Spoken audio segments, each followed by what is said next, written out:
ఇప్పుడు తెలంగాణలో బాగా ట్రెండింగ్‌లో ఉన్న విషయం ఏంటంటే, 'గుంటూరు కారం' సినిమాలోని మహేష్ బాబు గారి సినిమాలో కూర్చి మడత పెట్టి dash dash dash beef beef beef ఈ డైలాగ్ మీ అందరికీ బాగా సుపరిచితమే.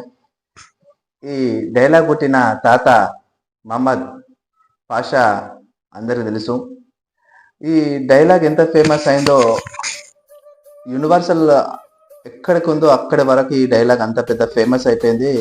ఈ డైలాగ్‌ను తీసుకొచ్చి మహేష్ బాబు గారి సినిమా 'గుంటూరు కారంలో' ఈ సినిమాలో పెట్టడం జరిగింది. ఈ పాట కూడా రిలీజ్ అయింది. ఈ పక్క బాక్స్‌లో మీరు చూసినట్లయితే అదే టీజర్ ఇక్కడ మీకు కనిపిస్తుంది. కొద్దిసేపు అయిన తర్వాత అది పూర్తి డైలాగ్ మీరు వింటారు. నిజం చెప్పాలంటే వరంగలే ఈ తాతది. ఈ నమస్కారం అండి. కుర్చీ తాతది వరంగలే. ఈ కుర్చీ తాత మాటను అంత డైలాగ్ ఫేమస్ చేసిన ప్రతి ఒక్కరు కూడా ఇప్పుడు ఆనందంగా హ్యాపీగా ఫీల్ అవుతున్నారు. ఎందుకంటే ఆ డైలాగు ప్రతి విషయంలా ప్రతి మూమెంట్లా ప్రతి ఒక్కరు యూత్ మరి అమ్మాయిలు అబ్బాయిలు అనకుండా ఎవరైనా యూట్యూబర్స్ అయినా సోషల్ మీడియా ఇన్స్టాగ్రామ్లో ఎక్కడ చూడు కూర్చి మడత పెడితే బీఫ్ డాష్ డాష్ ఈ పదాలు చాలా ట్రెండ్ అయిపోయినాయి, చాలా వైరల్ అయిపోయినాయి. నిజం చెప్పాలంటే ఈ తాతను సెలబ్రేట్ చేసింది కూడా కూర్చి మడత పెడితే అనే డైలాగే ఈ తాతను సెలబ్రేట్ చేసింది.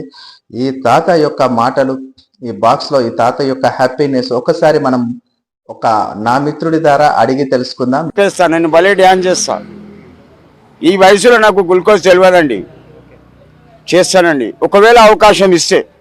లేకపోతే ఫిబ్రవరిలో త్రివిక్రమ్ రావు డైరెక్షన్లో ఒక పిక్చర్ ఉంది అల్లు అర్జున్తో. ఆ పిక్చర్లో కంపల్సరీ ఛాన్స్ ఇస్తారు. ఇవ్వ మా ఇద్దరికి మేము యాక్ట్ చేస్తామండి. ఇది నా వాగ్దానం. నెక్స్ట్ మహేష్ బాబుని కలిసినావాను? లేదండి, కలుద్దాం అనుకున్నా, జస్ట్ మిస్. అగో ఆ బండి దగ్గర కారు పోతుంది, నేను ఇక్కడే ఉన్నా, వెళ్ళిపోయాడు. ఇంతవరకు మన ఛానల్ ఎవరైతే లైక్ చేయాలో లైక్ చేయండి, కామెంట్ చేయండి, సబ్స్క్రైబ్ చేయడం మాత్రం మర్చిపోకండి మిత్రులారా. కొత్త ఛానల్ని ఆదరించండి. Thank you.